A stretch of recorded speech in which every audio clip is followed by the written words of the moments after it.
terus. Oke. Kalau pasar Tongtong masih ada tahun ini. Tahun ini ganti nama jadi Pasar Indonesia. Pasar Indonesia. Oh gitu. Baru tahun 2024 katanya kehabisan dana dari mana? Ya, 2024 off Tongtong Fair. Dipindah ke KBRI Belanda. Oh, jadi bukan Tongtong dong. Bukan, Tapi jadi Pasar Indonesia. Ya, saya dengar itu juga duta besar ya, atau itu yang membuat Pasar Indonesia di sana karena kebutuhan. Jadi memang benar. Dulu tuh ada teman saya, usianya mungkin jauh di atas saya. Itu setiap tahun dia sama suaminya selalu pergi di sana. Setiap tahun Tongtong Fair dia jual macam-macam. Padahal dia statusnya masih kerja. Jadi dia kerja tapi cuti pada saat Tongtong Fair itu. Itu menghasilkan juga katanya sih tiketnya kebayar semua. Berarti memang potensinya tinggi kan ya. Terus saya nggak tahu memang saya dengar 2024 itu atau 2023 ya Tongtong Fair berhenti. Itu loh, saya nggak tahu kenapa. Mungkin karena memang nggak ada dana atau ada hal-hal yang menyebabkan Tongtong itu di stop gitu. Jadi sekarang Pasar Indonesia mau inisiasi oleh KBRI di sana untuk salah satunya menempatkan produk-produk Indonesia di Amsterdam gitu. Khususnya di Belanda. Tapi sebenarnya pasar itu juga nanti diproyeksikan untuk turis dari negara lain untuk masuk ke Belanda juga. Jadi memang disupport juga sama pemerintah Belanda supaya ada traffic dari negara lain masuk situ. Oke, yang pertama saya juga mau tanya, sambal hitam kenapa lebih lama ya? Itu juga saya kurang tahu ya. Mungkin karena dia kebanyakan rempah-rempah Pak. Jadi cabainya itu malah nggak sebanyak yang 3 varian lainnya gitu. Oke, jadi lebih pedas. Justru malah nggak terlalu pedas. Yang dibawa ke Belanda justru yang hitam ini Pak. Nah itu juga sebenarnya bisa jadi salah satu nilai tambah gitu. Maksudnya kalau dari semua rasa ini ada yang berbeda, itu kan bisa kita bikinkan narasi yang positif soal itu. Maka itu beda, mungkin rempahnya lebih banyak.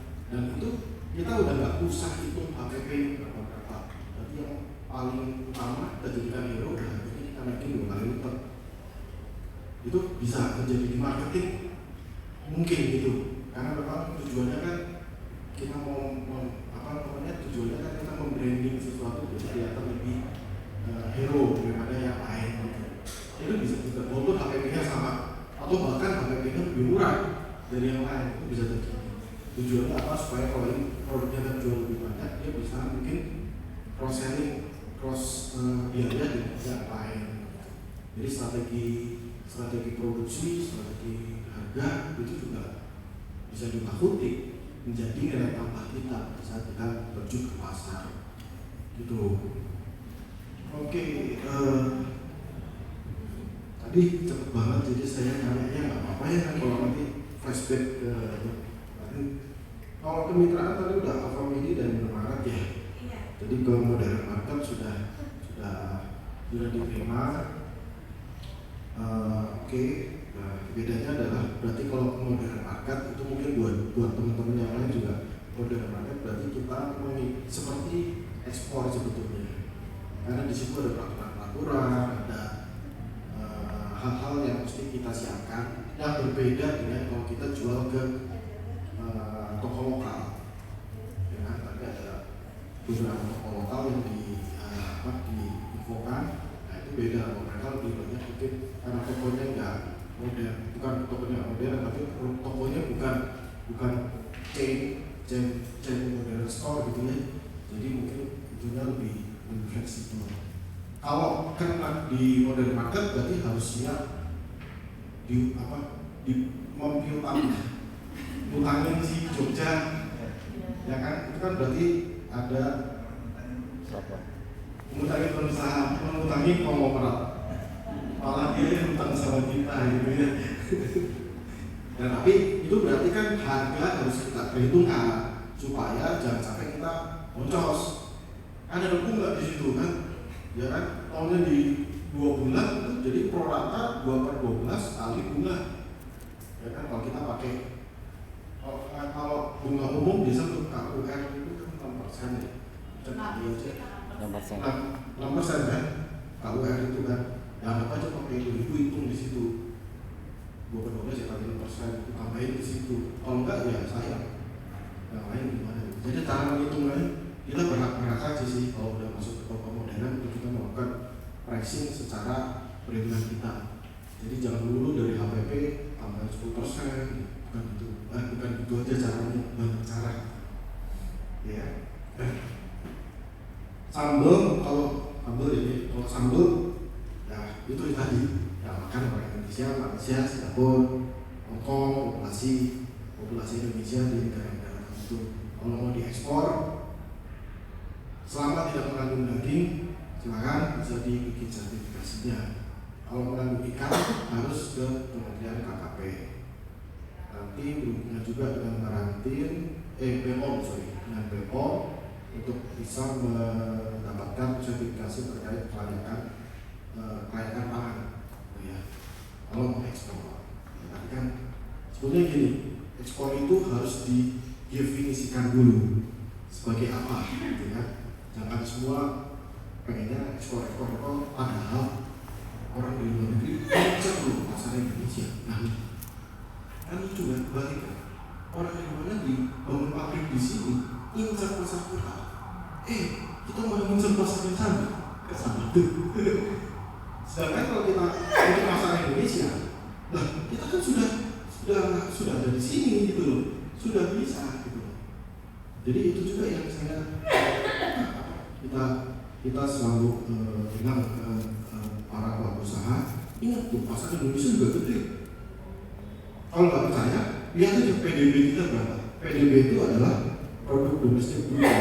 Semua output dari pabrik kita, termasuk dari jasa. Jadi produk dan jasa semua yang dikeluarkan sama bapak-bapak ini, bapak ibu ini sekarang ini, itu masuk di PDB. Termasuk jasa dokter dan lain sebagainya. PDB kita tertinggi di ASEAN. Itu ya, jadi makanya orang lain di luar negara lain tuh incar pasar kita. Pasar kita malah incar pasar kita. Jadi kalau pasar kita udah beres, kita udah puas dengan pasar kita, nah ayo kita ekspor. Gitu. Tapi kalau misalnya pasar Indonesia gini-gini aja, kalau bahan baku apa coba kekurangan pasar kita apa coba? Fluktuasinya tinggi, terutama di bahan mentahnya ya, agribisnis, harga cabai itu kan sambal kan pakai ya, bawang itu kan susu bahan bakunya kita semua nih bapak, harganya fluktuatif, susah ngikutinnya. Nah apa? Kalau memang itu berarti kan kita harus, kalau itu fluktuatif harganya tidak pasti, kita bikin pasti kan, berarti strateginya kan gitu. Bikin pasti biar apa?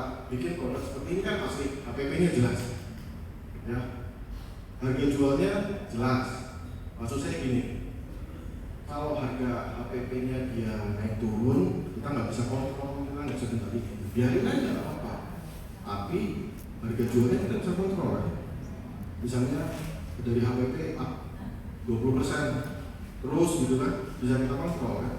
Nah itu. Jadi kalau di negara lain kita jual ke negara lain, kalau kita jual negara lain misalnya untuk HPP kita lebih mahal sehingga kita rugi, biarin aja.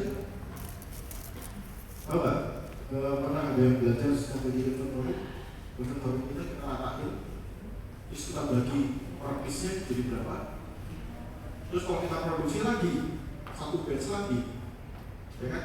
Kita bisa hitung lagi sehingga per piece-nya jadi harga yang berbeda kan, dengan nilai yang berbeda. Kalau kita ratain dalam satu tahun, kan harganya beda juga. Nah kayak gitu tuh. Jadi dengan begitu kita harganya nggak terlalu fluktuatif. Kita bisa menstandarkan harganya, gitu kan? Jadi kalau harga fluktuatif itu kita bisa kunci juga dengan cara cara produksi, strategi produksinya yang berbeda. Jadi harga murah kita ambil dulu, kita jadi inventory buat mengurangi apabila nanti kita punya bahan baku mahal, gitu. Nah, Memang gitu, kita nggak bisa menghindari atau mengendalikan fluktuasi bahan baku kita dari zaman dulu ya terus, kecuali Departemen Perdagangan mengintervensi harga cabai. Tapi kan dalam kondisi sekarang menurut saya sulit nih. Kita aja untuk APBN kita harus berusaha keras gitu untuk mempertahankan itu. Sementara harus ada harga cabai yang disubsidi, agak sulit. Jadi lebih baik pakai strategi itu tadi kan. Kalau udah kayak gitu aman. Jadi kita tahu harga kita di berapa. Ya. Oke. Ya, itu dalam saya jadi lupa tadi kita ngomongin fluktuasi itu dalam rangka HPP sama kalau